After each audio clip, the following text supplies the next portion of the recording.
so we spend our days in a state of constant low-level panic, desperately trying to protect a face that doesn't actually exist. Think about the sheer exhaustion of constantly managing your own image. You walk into a room and immediately calculate how you are being perceived. You curate your words, your posture, your achievements, carefully arranging them like fragile artifacts in a museum display.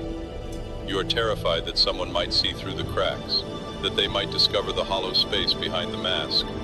But the hollow space is the truth. The hollow space is where the freedom is. When you finally see through the illusion of the separate self, the fear of disappearing begins to dissolve.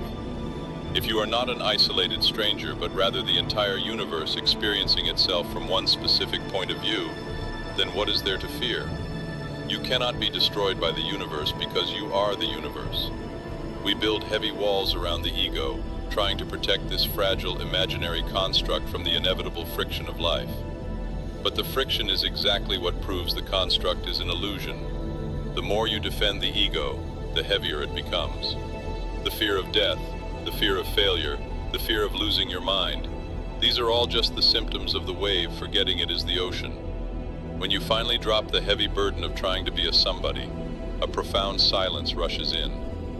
You stop fighting the environment because you realize there is no solid border between you and it. The air you breathe, the ground you walk on, the light entering your eyes, it is all one continuous vibrating process. You are the Big Bang still expanding. You are the ancient stars looking back at themselves. So the next time you feel the crushing weight of existential dread, the terror of fading away into nothingness, take a breath. Look at the boundary of your skin and realize it is not a wall, it is a bridge. Step beyond the self, let the hallucination dissolve. You will find that the void you were so afraid of falling into is exactly what you have always been.